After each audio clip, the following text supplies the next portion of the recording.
मत डारे रे गोपाल मारो गुजर मारे रे रंग मत डारे रे। अरे होली खेले तो आप पार माई आज रे। होली खेले तो आप पार माई आज रे। आओ ना, आए बेटा, आओ। अरे क्या बात है, अरे आपको तो मैं नाचूं। होली खेले आबू जी में आजो रे। होली खेले तो आबू जी में आजो रे।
होली खेलते हैं तो उसने कहा, सुना तो होली नहीं वो चोरी भी करते हैं।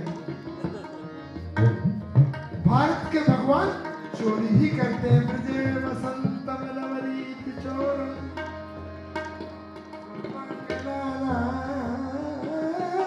फूल चोर नीलांबुज श्यामल कांति चोर। श्री राधा उनका हृदय चोरते हैं।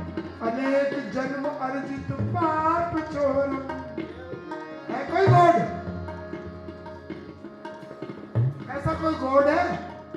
मैं तो ये कहता हूँ गॉड का उल्टा करो, जीओडी। उधर से बोलो, मत बोलना। हाँ, अनेक जन्मार्जित पाप चोरम चोराग्रगण्यम पुरुषम नमामि। उस आधी रात के वक्त जहाँ, आधी रात के वक्त जहाँ चोरों का लग्न था बहुत करारा। चोरों के लग्न में जन्म लिया और जेल से कीला तुरंत किनारा। आगे जा कलिंजा को चुरा, घर जा करके सुता को चुराया। क्यों हमसे चिढ़ते मोहन जब चोर शिरोमणि नाम धराया। पकड़ लिया कन्हैया को फॉरेन लेडी ने। The good boy always good will get.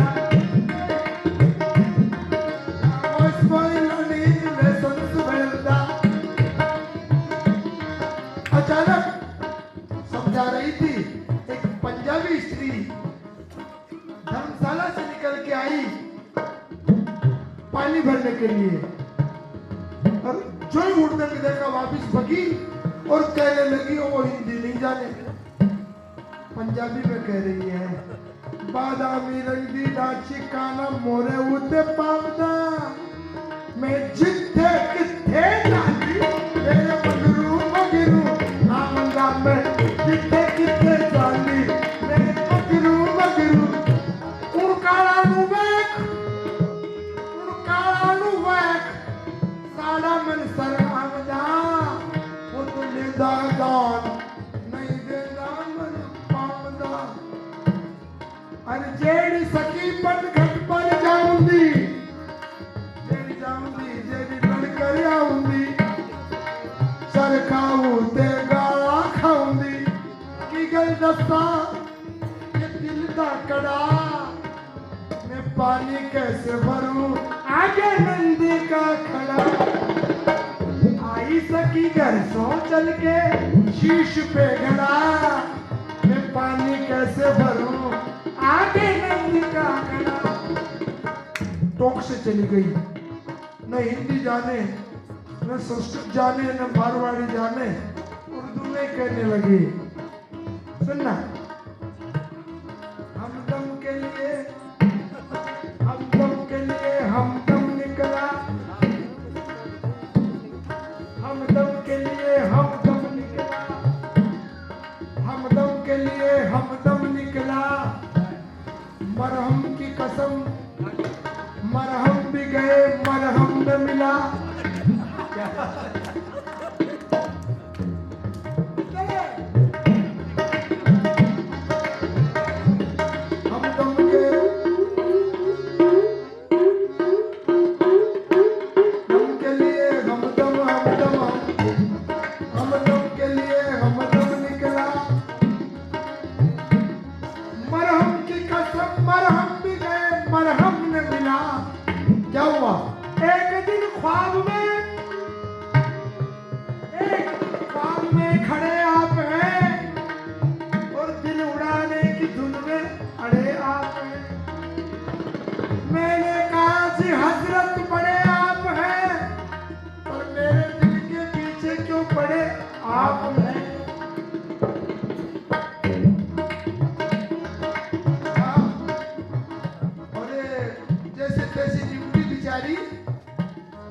Haryana से आ गई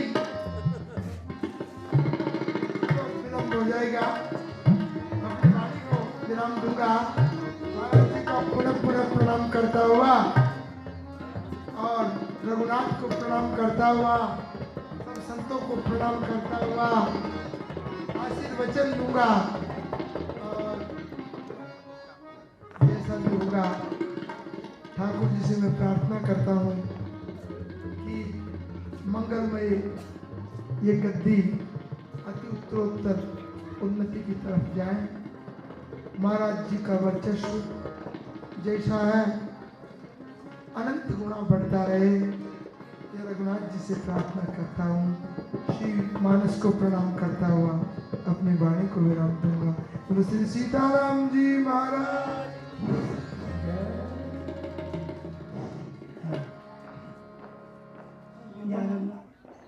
पिबत भागवतम रसमालयम मूरहो रसिका भूभाविका। ये हरि कथा, चाहे राम कथा हो या हरि कथा हो, आज वास्तव में हम किस स्थिति में आए थे। गुरु जी के निर्देश आदेश पर शरीर साथ नहीं दे रहा था, चोट लगी हुई थी, परंतु आज हमारा सारा दर्द शरीर का दूर हो गया। मैं वही बात कि इस कथा को बराबर सुनते रहें तो भी शायद थकावट किसी को नहीं होगी। कितनी भी यात्रा नगर परिक्रमा की हो आपने, शोभा यात्रा में जितने भी लोग यहाँ उपस्थित हैं या घरों में जो सो रहे हैं, जो सुन रहे होंगे, वो भी आनंद ले रहे होंगे इस राम कथा का। धन्य है मैं पूज्यपाद व्यास जी का। मैं नहीं इतना अंदाज भी नहीं लगा पा रहा था जब मैंने इनके प्रथम बार इन्हीं के मकान में, इन्हीं के भवन में इनके दर्शन किए थे। आज गुरु जी की कृपा से देखिए, पहले मैंने अवकाश प्राप्त जब किया 2003 में कॉलेज से 9 वर्ष चित्रकूट रहा। उसके बाद गुरु जी की कृपा हुई तो हरिद्वार आपके गुरु भाई डॉक्टर मोहनदास जी रामायणी, उनके आश्रम सीताराम धाम में रहा। 7 वर्ष बीते वहां।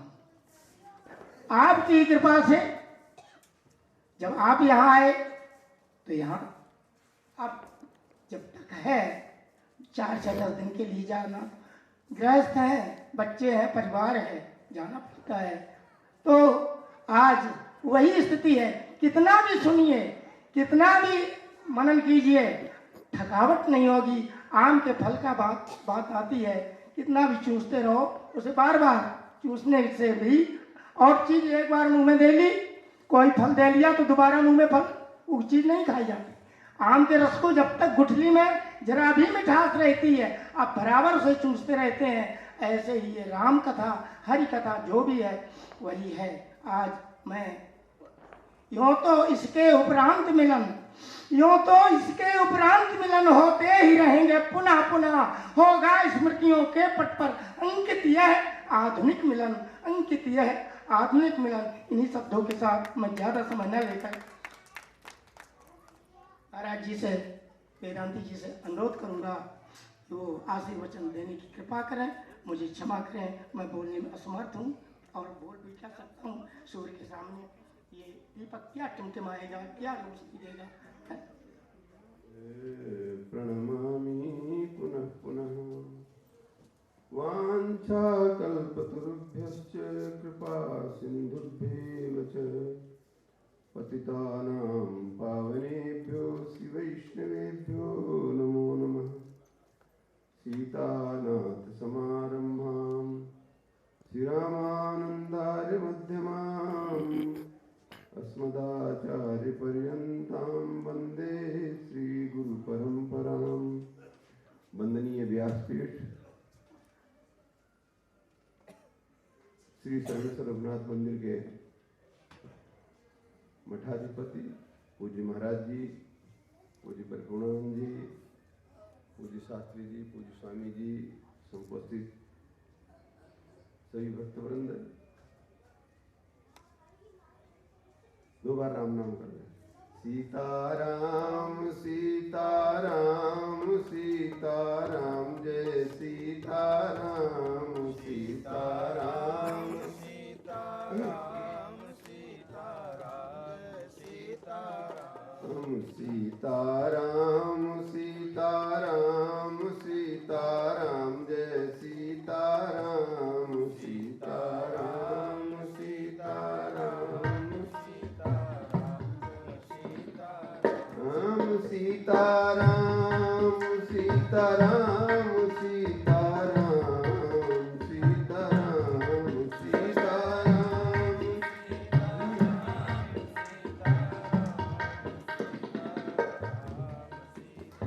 बोलिए सीतारामचंद्र भगवान की, सर्वेश्वर श्री रघुनाथ जी महाराज की, श्री हनुमान जी महाराज की, सनातन धर्म की जय, पाठोत्सव महोत्सव की जय। ठाकुर जी की जब असीम अनुकंपा होती है तब ऐसा सुअवसर मिलता है। पूज्य व्यास जी की वाणी ऐसी जब थकान की बात आती है, निवृत्त तरसई उपगीयमाना भवौ सदा श्रोत्र मनोभिराम। कौत्तम श्लोक गुणानुवादा पुमान विरज्ये बिना पशुघ्नात्। निवृत्त तरसा जो कही गई है वो तरसा पूज्य व्यास जी में एकदम प्रत्यक्ष दिखाई दे रही। बोले हम ऐसा नटखट हो, करोड़ों रुपया देवे तो नहीं बात करूं ऐसी तैसी, तेरे करोड़ों रुपयों की। ये है निवृत्त तरसा।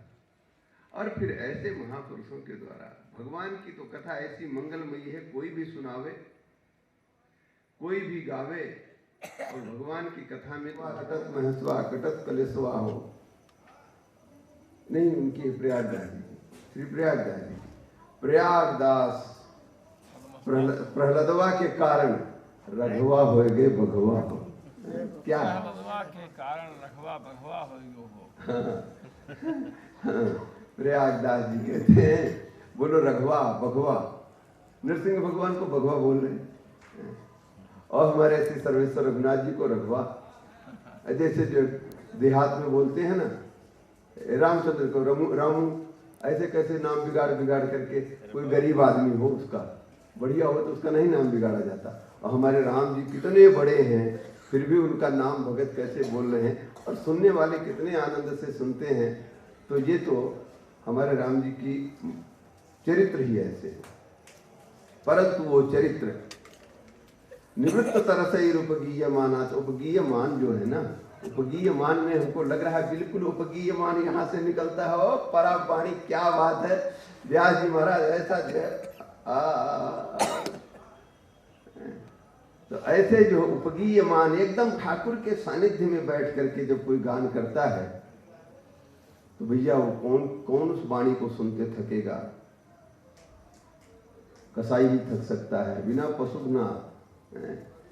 कसाई व्यक्ति जिसका हृदय बिल्कुल पाषाण का होगा, उसी को यह कथा न अच्छी लगे, भगवान के भक्तों को। और यहाँ भले हम तो कहता हूँ थोड़े ही हैं, अरे राम जी थोड़े नहीं है महाराज जी, ये तो इतने हैं, इनकी गिनती करो तो 33 करोड़ देवता बैठे हैं इनमें। सब सारे देवता भगवान की कथा को, भगवान की सेवा के लिए लालायित रहते हैं। और वो सब उनकी लालसा कहाँ पूरी होती है? इस मानव शरीर में ही पूरी होती है। ये मानव शरीर खाने पीने सोने के लिए नहीं है। वस्तुतः ये मानव शरीर हमारे राम जी की सेवा करने के लिए, समाज की सेवा करने के लिए। और समाज की सेवा में क्या है? सिया राम में सब जग जानी। प्रणाम ही नहीं करूं, केवल प्रणाम से न काम नहीं चलता है। भागवत में लिखा है, कहते हैं श्री कपिल भगवान, कुरुते अर्चा विडंबनम सर्वभूतेषु माम संतम। हम समस्त प्राणियों के अंदर विद्यमान हूँ। वो बेचारे कोई पानी मांग रहा है, कोई रोटी मांग रहा है, कोई कपड़ा मांग रहा है और सामर्थ्य होते हुए भी उनको तो देता नहीं। और हमारे लिए हजारों हजारों के बागे सिलाता है और सुबह से शाम तक घंटी बजाता है। तो मैं तो समझता हूँ हमारी मजाक उड़ा रहा है। कुरुते अर्चा विडंबन, वो पूजा नहीं कर रहा है, वस्तुतः मजाक उड़ा रहा है। ये संत सबको भगवान का स्वरूप मान करके, गोस्वामी तुलसीदास जी के अनुयायी है ना, स्वामी रामानंदाचार्य जी के अनुयायी है ना, इसलिए सबको भगवान का स्वरूप मान करके। और आइए, क्या ठाकुर जी का चकाचक 56 व्यंजन हमारे रामानंद संप्रदाय में और जितने वैष्णव संप्रदाय हैं, श्री ब्रह्मरुद्र सनकादि के अनुयायी, सभी के सभी में भोग और राग महाराज सुनाई रहे। और भोग हमारे ठाकुर जी 56 भोग लगाओ तो बड़े राजी होते हैं। और फिर सबको देखो, वृंदावन में देखो, चाहे श्रीनाथ जी में देखो, हमारे कनक बिहारी सरकार के देखो, सर्वत्र जो है भोग की बड़ी प्रधानता है। और राग को हो जाए तो उसमें क्या है? भोजन मिल जाए, फिर चकाचक सुनने को मिल जाए, फिर क्या आनंद, ठाकुर जी का प्रसाद पाने को मिल गया। और ऐसे व्यास जी के माध्यम से क्या ठाकुर जी, मैं तो बोल रहा था ना कि ऐसे ही रह गए। मैं तो भीमसेन से मैं तो भीमसेन जोशी को बड़ा दीवाना, परंतु दीवानगी उतर गई।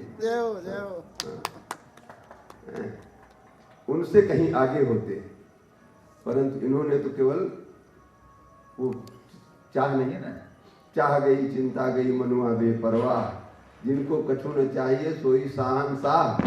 वस्तुतः ये शहंशाह राम जी के दरबार के शहंशाह हैं। राम जी के लिए गाएंगे और दुनिया के लिए गाना है नहीं, तो अपनी मस्ती में है।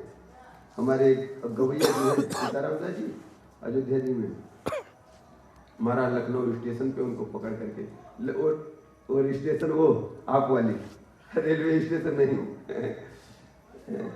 तो रेडियो स्टेशन, वहाँ पर उनको गाने के लिए ले गए। अब वो जो है वहाँ का जो विश्राम कक्ष था एक किनारे अपना पड़ गए, बिल्कुल सदुखड़ी।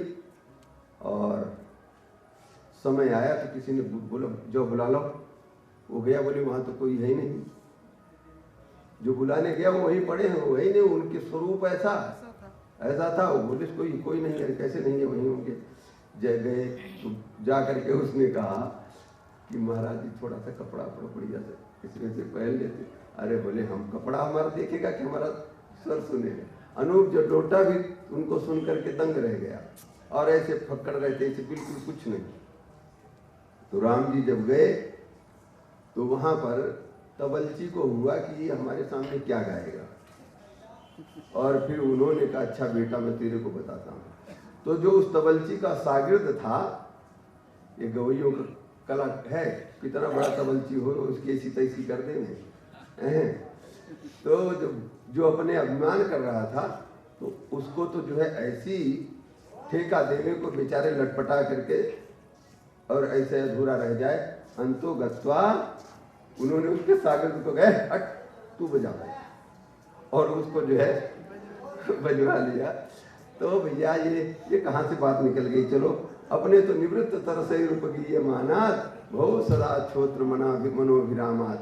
ये कथा राम जी की कथा मन को अभिराम देने वाली है। और ये कान जिन कानों पे बैठ करके देवता लोग भगवान के चरित्र को सुनते हैं, इन हाथों पे बैठ करके इंद्र भगवान की सेवा करना चाह रहे हैं, पैरों पे बैठ करके भगवान विष्णु भी मंदिर में जाना चाह रहे हैं। ये मानव शरीर में सभी देवता हैं कि नहीं?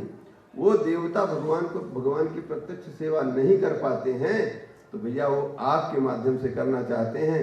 अगर इन समस्त इंद्रियों का विनियोग भगवत सेवा में करोगे तो सारे के सारे देवता राजी हो जाएंगे और फिर आप उनसे मांग लेना जैसे गणेश जी से मांगते हैं। गोस्वामी तुलसीदास जी महाराज गाइए गणपति जन वंदन, अंत में कहते हैं मांगत तुलसीदास कर जोरे बसव राम सियर मानस मोरे। देवता जब भी प्रसन्न हो, कोई भी, अरे हमारे गोस्वामी तुलसीदास जी भूत प्रसन्न हो गया, भूत प्रसन्न हो गया तो बोले हमारे राम जी का दर्शन करा दे। तो कहीं भी कोई भी देवता प्रसन्न हो, मानव जीवन की सार्थकता भगवत सानिध्य में जाना है। इसलिए इन कथाओं के माध्यम से, कथा वास्तव में कथा ही भगवान के पास में ले जाने में सबसे ज्यादा समर्थ है। मैं तो, हमारी आदत बड़ी खराब है, मैं कहीं कथा सुनता हूँ तो लोग सोचते सो रहा है, परंतु आपकी कथा में महाराज ऐसे जो है देखता रहा मैं जैसे चंदा चकोर को देखे, ऐसा चकोर चंदा को देखे ऐसे दर्शन करता रहा। नहीं, हमारी बिल्कुल बेकार आदत है। कई जगह लोग सोचते हैं वो महाराज तो सोए, मैं बैठ जाता हूँ अपने हिसाब से और मैं इसीलिए वो सामने भी बैठने की यही हमारी रहती रही कि हिसाब से बैठ जाऊँगा, राम राम करता रहूँ, कथा भी सुनता रहूँ। तो परंतु आपकी जो भगवान ने आपको शैली दिया है, और शैली नहीं दिया, शैली वैली नहीं है, तो अंतरात्मा से जो निकलता है और इसको सुनते हुए कौन थकेगा। आप बार बार कहते थक गए होंगे, थक गए होंगे, हम तो कहता हूँ आप रात भर सुनाओगे तो हम बैठे रहेंगे।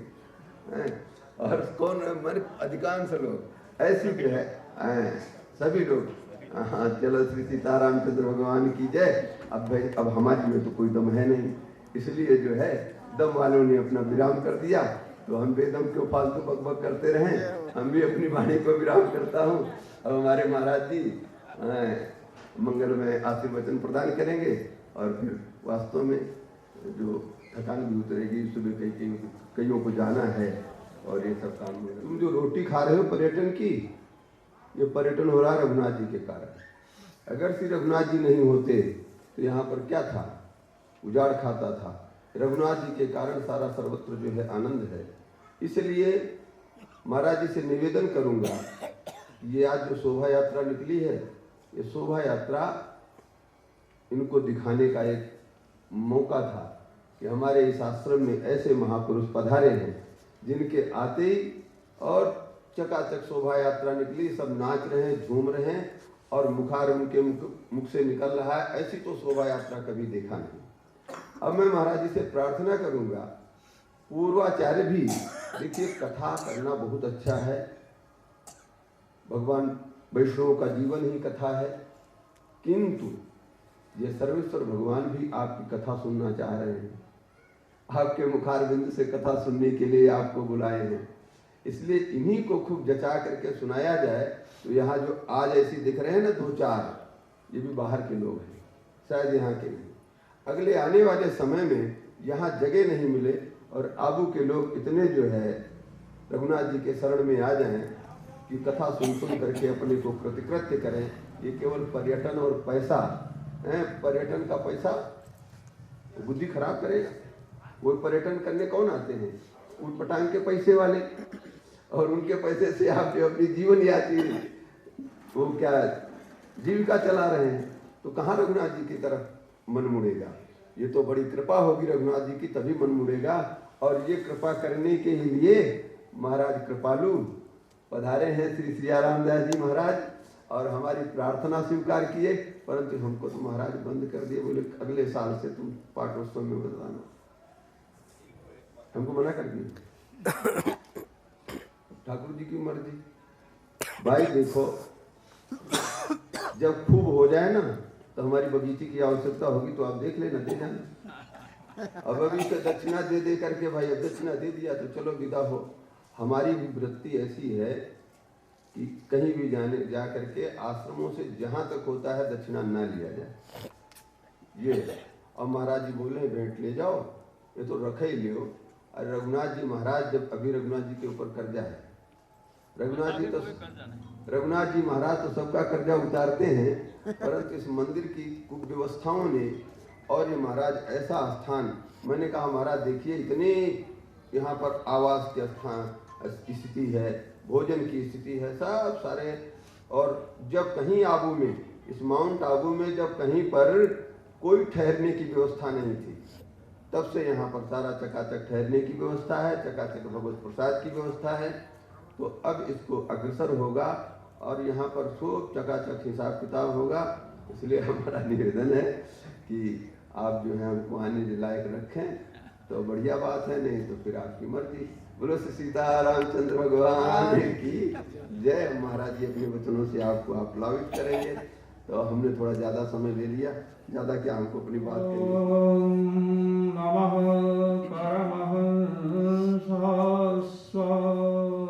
चरण कमल चिन्ह करंदाया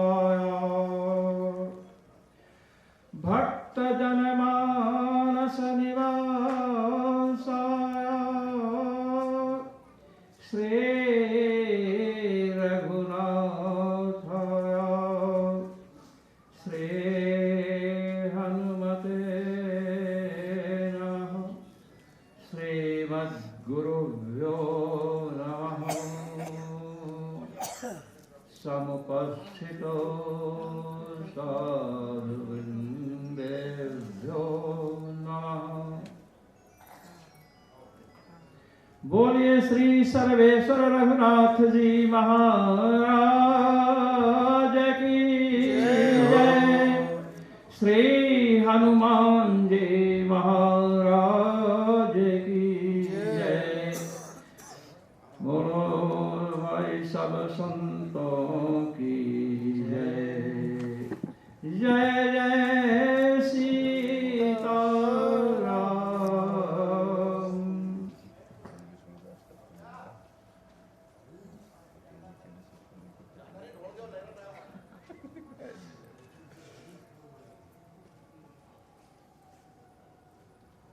समुपस्थित व्यास मंच पर समासीन श्री व्यास जी महाराज और मंच पर समासीन हमारे ये स्वामी जी के बगल में पंजाबी बाबा हैं। इनकी बहुत दिनों से आकांक्षा से दर्शन और कुछ महापुरुषों की ही कृपा से इनका अनुभव हुआ। आप पंजाब में आपका आश्रम था और आजकल आश्रम पाने के लोग गोली चलाते हैं, मुकदमा लड़ते हैं। आप आश्रम को छोड़ करके नर्मदा तट पर विराजमान रहते हैं, भिक्षा मांग करके पाते हैं। और सबसे बड़ी बात है कि ये जब भिक्षा लाते हैं तो इनके साथ और भी लोग पाते हैं, गायों को भी प्रसाद मिलता है। एक जगह रहते नहीं, 3-4 महीने कभी कहीं कभी कहीं कहीं आसक्त न हो जाए। आपको हम सश्रद्धया नमन करते हैं। और इधर श्री स्वामी पूर्णानंद जी महाराज दिल्ली से पधारे।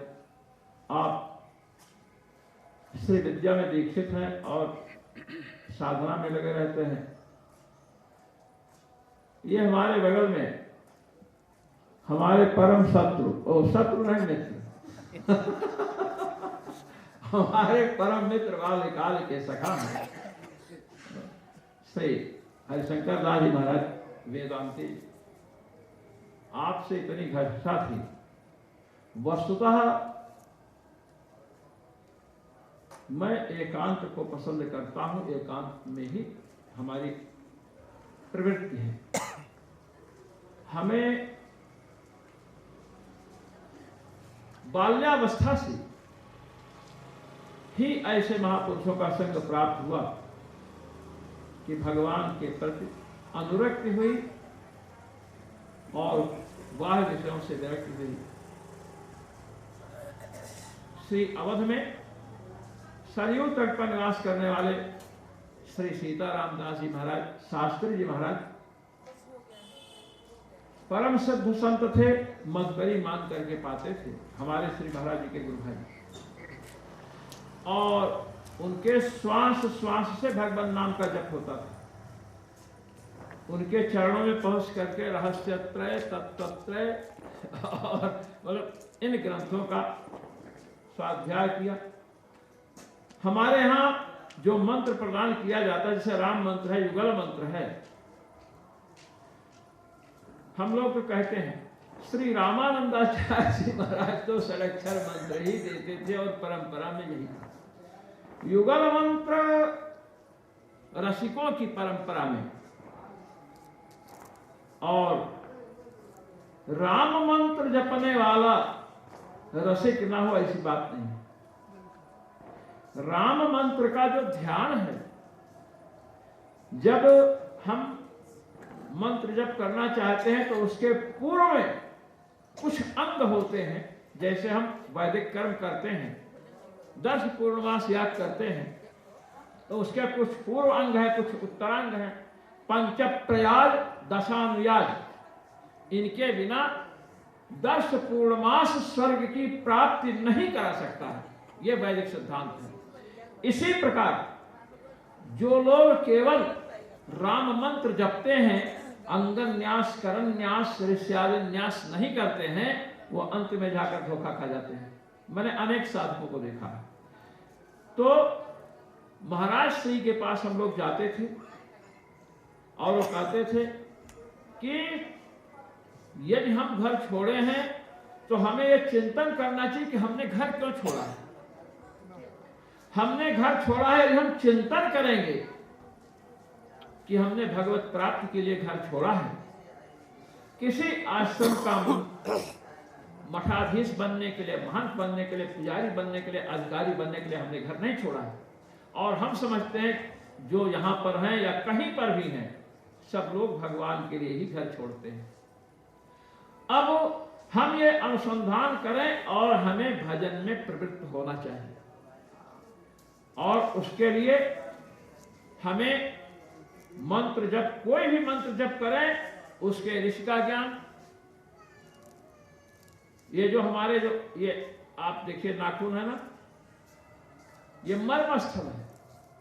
वक्षस्थल ये मर्मस्थल है, नेत्र मर्मस्थल है, ये मर्मस्थल है। जब हम मंत्र जप करते हैं तो हमारी ऊर्जा विभिन्न क्षेत्रों से बाहर निकलना चाहती है, और उस ऊर्जा को सुव्यवस्थित करने के लिए न्यास किया जाता है। न्यास में देवताओं की स्थापना होती है। श्री वैष्णवों में लोग न्यास पर ध्यान नहीं देते हैं, समझते हैं कि समय क्यों बर्बाद करें, बस तो शुरू कर दो। न्यास की परंपरा और न्यास पर विशेष जोर श्री विद्या के उपासकों में मैंने देखा।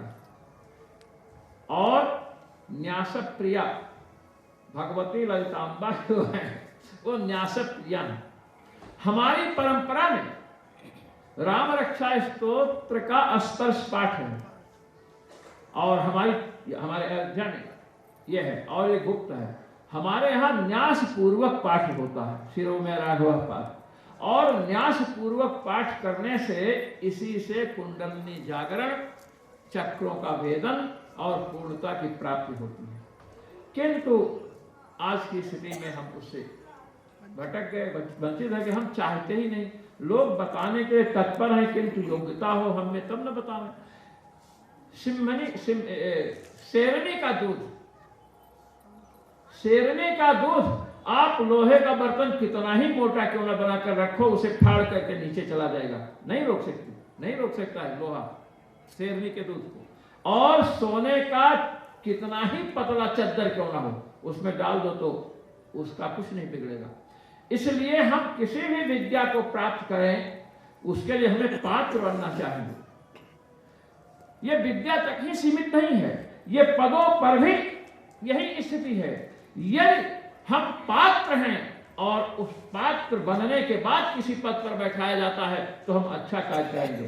किसी को कहीं महंत बना दें यदि वह योग्य नहीं है, किसी को कहीं पुजारी बना दें यदि वह योग्य नहीं है, अधिकारी जो भी आप समझिए, अध्यापक यदि योग्य नहीं है तो उस पद का दुरुपयोग करेगा और विनष्ट कर देगा। ये मैं आपसे कहना चाहता हूं। कोई भी हो, हम साधना के योग्य नहीं है, यदि हम साधना क्षेत्र में जाते हैं तो हम मात खा जाएंगे। ये सर्वत्र यही स्थिति है। अच्छा, अब रही बात सत्संग की। हमारी जो आज की स्थिति खराब हो रही है, चाहे आतंकवाद हो, चाहे आप जातिवाद लें, कुछ भी लें, जातिवाद से उतनी हानि नहीं है जितनी हानि स्वार्थवाद से है। हम व्यक्तिगत स्वार्थ को महत्व देते हैं, इसलिए हम न तो समाज का कार्य कर पाते हैं, न हम संत सेवा कर सकते हैं, न हम किसी को ज्ञान दे सकते हैं। तो देखिए, हम श्री स्वामी राम सुखदास जी महाराज कहते थे कि 3 घंटा बैठ करके जब न कर सको तो चलेगा, किंतु आधा घंटा सत्संग आवश्यक है। सत्संग अवश्य करना चाहिए। भोजन, लड्डू और गुलाब जामुन, पूड़ी और आपका मावा की मिठाई, ये सब सर्वत्र सुलभ है, आप कहीं भी जाएं, किंतु सत्संग दुर्लभ है। मैं आपको बताऊं, हम आप सत्संग करें, हमें आपको लाभ होगा। सत्संग करने के लिए बड़े बड़े महापुरुषों के पास जाते हैं। देवर्षि नारद जी बहुत समादृत हैं साधक समाज में, और मैं आपको बताऊं, है तो देवर्षि, असुर भी उनको नमन करते हैं, दानव भी नमन करते हैं नारद जी को। नारद जी हनुमान जी का दर्शन करने जाना चाहते हैं किम पुरुष वर्ष में। ये चर्चा सनातन गोस्वामी पाद ने अपनी टीका भागवत व्याख्या में की है। भागवत व्याख्या में तो नारद जी चल रहे हैं। अब नारद जी के 4 शिष्य हैं, 2 बूढ़े हैं और 2 बालक हैं। वाल्मीकि और व्यास बूढ़े हैं, इसका मतलब बूढ़े को भी शिष्य बनाना चाहिए। और ध्रुव प्रहलाद बालक हैं। पानी की जरूरत पड़ेगी तो व्यास वाल्मीकि लाएंगे, क्या दौड़ करके? कोई बूढ़ा पानी पिलाने जाएगा, वो तो बच्चों को ही दौड़ाना पड़ेगा। इसलिए 2 शिष्य बालक। अब कोई परामर्श करना हो तो बालक क्या परामर्श देगा, इसलिए 2 शिष्य बूढ़े। शिक्षा दिए कि चेला बनाओ, ठीक है, जवान ही मत बनाना, केवल बूढ़े को मत बनाना। अब देवर्षि नारद जब चले तो मार्ग में प्रहलाद जी निवास कर रहे थे। प्रहलाद जी ने प्रणाम किया, कहा गुरुवर कहाँ? बात दिया, कहे मैं तो हनुमान जी महाराज से मिलने किम पुरुष वर्ष में जा रहा हूं, उनसे सत्संग करना चाहता हूं। नारद, हनुमान जी से सत्संग करने के लिए मैं जा रहा हूं। तो प्रहलाद जी क्या कहते हैं? प्रहलाद जी, बेकार है वहां जाना, वहां जाना बेकार है। कहे क्यों? के हनुमान जी किम पुरुष वर्ष में भगवान श्री सीताराम जी के पुजारी हैं। तो क्या पुजारी हैं तो अपने समय से पूजा करके हो गया। कहे कि मैं तो गया कई दिन बैठा रहा। प्रहलाद जी बोले मैं कई दिन प्रतीक्षा करता रहा, किंतु हनुमान जी को एक क्षण का समय नहीं मिला कि हमारे पास आए और हमें दर्शन दें। तो आपको कैसे देंगे? नारद जी ने कहा कि दर्शन नहीं देंगे इसलिए मैं यहां से लौट जाऊं, ऐसा नहीं, मैं तो जाऊंगा, मुझे सत्संग करना है। श्री हनुमान जी महाराज से सत्संग करने के लिए देवर्षि नारद पधारे और वहां देखते हैं कि श्री सीताराम जी की पूजा में, सेवा में श्री हनुमान जी महाराज संलग्न हैं। नेत्रों से प्रेमाश्रु प्रवहमान है। नारद जी ने कहा कि प्रहलाद जी ने तो सही कहा था। नारद जी ने क्या किया महाराज?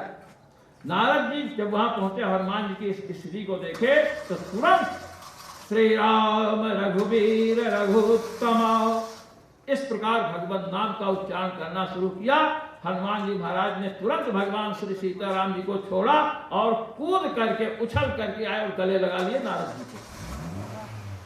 सनातन गोस्वामी पाद इसकी चर्चा कर रहे हैं, क्रम संदर्भ इत्यादि स्थलों में, तो लगा लिए। अब महाराज पूछिए आप कैसे आए और क्या फिर सत्संग शुरू हुआ। तो देखिए भगवान नाम में इतनी क्षमता है कि श्री हनुमान जी महाराज को भगवान श्री राम से अलग करके अपनी ओर खींच सकता है। ये भगवान नाम। चर्चा कथा आप मानस की सुन रहे थे। मानस के व्यास आपके समक्ष पंडित प्रवर श्री महेश दत्त शर्मा जी है ना। मानस के वक्ता कौन है? रचि महेश निज मानस राखा, पाय सुसमौ शिवासन भाखा। इस मानस की रचना किसने की थी? महेश जी ने की थी। रचि महेश। इस व्यास आसन पर कौन विराजमान है? महेश। व्यास आसन पर महेश विराजमान है। और पहले भी मानस की रचना करके मन में किसने रखा था? महेश जी ने। और समय पाकर किससे कहा? शिवा, अपनी पार्वती, अपनी पत्नी पार्वती जी से। जो प्रियतम होता है उसी को वही संपत्ति का अधिकारी होता है। जो अतिशय प्रियतम होता है तो उन्होंने अपने प्रियतमा को सुनाई। आप श्री रघुनाथ जी के यहां पर विराजमान है। माउंट आबू है, इसको अर्बुद कहते हैं। अर्बुद। अब अर्बुदाचल में निवास कर रहे हैं। यह क्षेत्र श्री रघुनाथ जी का क्षेत्र है। यहाँ बड़े बड़े सिद्धों का निवास है। तो यहाँ पर जब भगवान का अनुग्रह हुआ, जब द्रवहि दीन दयाल राघव साधु संगति पाई, लभ्यते तत्कृपयैव। नारद भक्त सूत्र। भगवान की कृपा से ही भगवत भक्तों का संग प्राप्त होता है। और वह संग जब प्राप्त हो गया तो वो दुर्लभ है, अगम्य है, अमोघ है। तो भगवान की कृपा आपको खींच करके यहाँ लाई। आपकी हमारे ऊपर विशेष कृपा पहले से है। और मैं आपको गुरु तो मैं नहीं, गुरु ही मानता हूँ, क्योंकि हमने तो आपसे उपासना सीखी है। हम जिससे जो सीखते हैं हमको कोई संकोच नहीं होता है। और हमारे यहाँ पर स्थिति क्या है इस समाज की, कि जो हम लोग कोई भी साधक मंत्र लेता है, जब करता है, उसका विकास नहीं होता है, आगे नहीं बढ़ता। उसका कारण मैं आपको बताऊं। मंत्रम देखे, गुरुम प्रकाशयेत् धीमान् मंत्रम यत्नेन गोपयेत् अप्रकाश प्रकाशाभ्याम आयुष्यम परीक्षीयते। गुरुम प्रकाशयेत् धीमान्, शास्त्रों की आज्ञा जिससे आप कोई विद्या ग्रहण किए हो, प्राप्त किए हो, उसका प्रकाश कीजिए। यहाँ 18 अध्याय पढ़ लिया गीता और किसी को गुरु नहीं बनाया, आप सब जानते हैं, प्रसिद्ध है। मंत्रम यत्नेन गोपयेत्, जो मंत्र हमने प्राप्त किया, जो उपासना प्राप्त की है, उसकी यत्न से रक्षा करनी चाहिए, अनधिकारी को नहीं देना चाहिए। हम करते क्या है कि जो कुछ हमको प्राप्त है उसका तो प्रकाश करते हैं। कहे कहाँ से हुआ? कहे कि हमको खुदा ने ऊपर से ही आयतें भेजी हैं, जैसे उनका कहते हैं ना, ऐसे मैं हम अपनी योग्यता से प्राप्त किया, ऐसा नहीं। हम ये गुरु का प्रकाश नहीं करते हैं, गुरु के विषय में बतलाते नहीं हैं, और साधना मंत्र के विषय में प्रसार करते हैं, तो इससे आयु का नाश होता है। अब हमने कहा कि भगवान शिव ने मानस को रचा और रखा, और पार्वती जी से कहा आपका नाम ये है ही। अब आपने अर्बुदाचल वासियों को ही नहीं, जो बाह्य देश से गुजरात इत्यादि से आए हैं, उनको भी आपने सुनाया। ये आपका वैशिष्ट है, आपकी कृपा है। सबसे बड़ी बात है कि आपको जहां भी हमने स्मरण किया वहां आप पधारे हैं कृपा करके। हम लोगों को करना क्या चाहिए क्या नहीं, इसके लिए हमें हमारा क्या कर्तव्य है क्या अकर्तव्य है, इसका परिज्ञान शास्त्र से होता है। महाराज, जिसे शास्त्रों का ज्ञान नहीं है वह अपने कर्तव्य का पालन नहीं कर सकता है। मैं सैनिकों की बात नहीं करता, और अगर सैनिकों की बात लें, सैनिकों में अनुशासन बहुत अधिक है और वहां पर शिक्षा दी जाती है। जननी जन्मभूमिश्चा स्वर्गादपि गरीयसी। जन्मभूमि स्वर्ग से भी महत्वपूर्ण है जननी। वो जन्मभूमि भारत हमारी जन्मभूमि है, उसकी रक्षा के लिए सुरक्षा के लिए तैनात रहते हैं। यहाँ पर देखिए कि अपने लोग यहाँ पर एकत्र हैं। हम सब चाहते हैं कि हम सब बड़े बने। यहाँ पर कोई ऐसा व्यक्ति नहीं जो नहीं चाहता हो कि हम बड़े बने। प्रश्न यह हुआ कि बड़ा कौन है? तो किसी ने कहा पृथ्वी बड़ी है। कौन बड़ी है? पृथ्वी। पृथ्वी पर हम सब लोग निवास करते हैं, हमारा आश्रय है। पृथ्वी से सधता सशंभ मुकुटे कैलास वासोप्यसौ। पृथ्वी सबसे बड़ी है? कह नहीं, पृथ्वी शेष धृता। पृथ्वी को शेषनाग ने धारण कर रखा है, इसलिए शेषनाग बने हैं पृथ्वी से। पृथ्वी शेष धृता सशंभ मुकुटे। कहे तो शेषनाग से बड़े तो शंकर जी हैं, क्योंकि उन्होंने अपने मुकुट में उनको ऐसा करके धारण कर रखा है। तब किसी ने कहा कि नहीं, शंकर जी से बड़ा कैलाश है। पृथ्वी शेष धृता सशंभ मुकुटे कैलासवासोप्यसौ। कैलासोऽपि दशाननेन तुलितो। कैलासोऽपि दशाननेन तुलितो। देखिए कैलाश बड़ा है शंकर जी से, शंकर जी को उसने धारण किया। कि नहीं, कैलाश से बड़ा रावण है, क्योंकि रावण ने कैलाश को उठा दिया।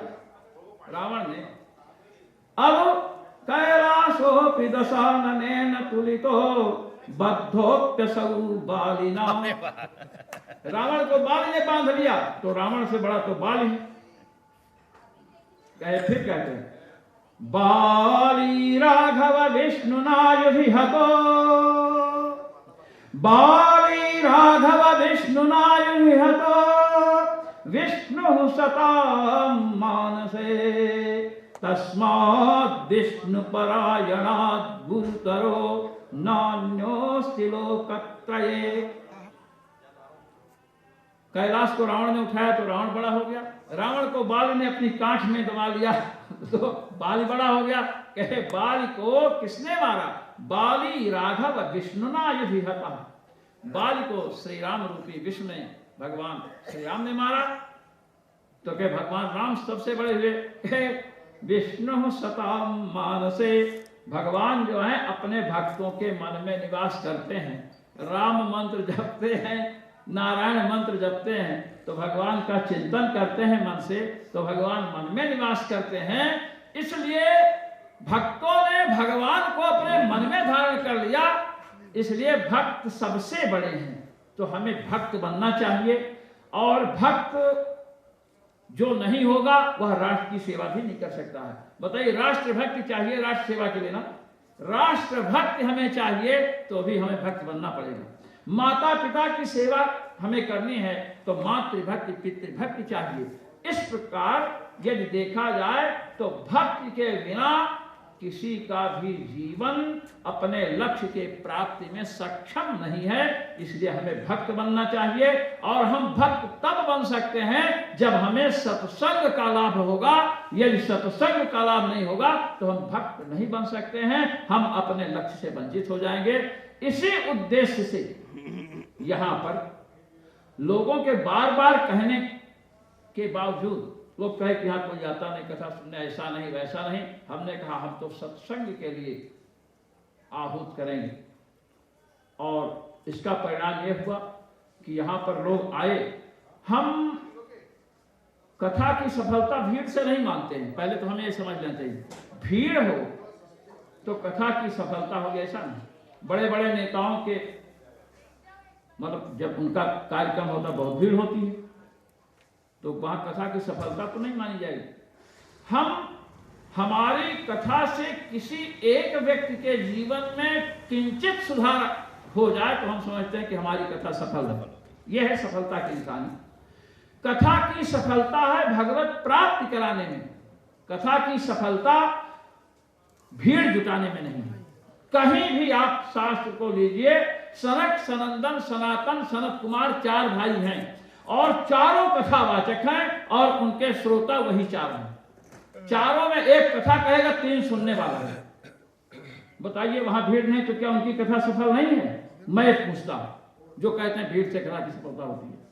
चारों में एक कथा कहता है 3 श्रोता बनते हैं, फिर दूसरा कथा कहेगा तो शेष 3 श्रोता बन जाते हैं। इसलिए ये जो हमने एक सिद्धांत अपने मन में बना लिया है कि भीड़ नहीं जुटी, भीड़ नहीं, हमें सनकादिकों पर जाना चाहिए। भगवान शिव भगवती पार्वती को कथा सुनाते हैं, उनकी श्रोत्री भगवती पार्वती हैं, वहां कहां भीड़ है? भगवान शिव की कथा सफल है कि नहीं बताइए? कथा की सफलता श्रोता के वैशिष्ट्य पर निर्भर करती है। यदि उत्तम श्रोता है, एक भी श्रोता है, तो कथा की सफलता है।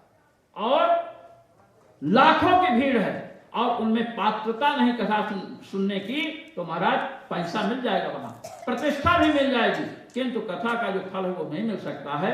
इसलिए हम इस सिद्धांत को जो मान बैठे हैं, देखिए कुछ सिद्धांत बहुत होते हैं, राम मिलाए जोड़ी, आगे क्या प्रसिद्ध है?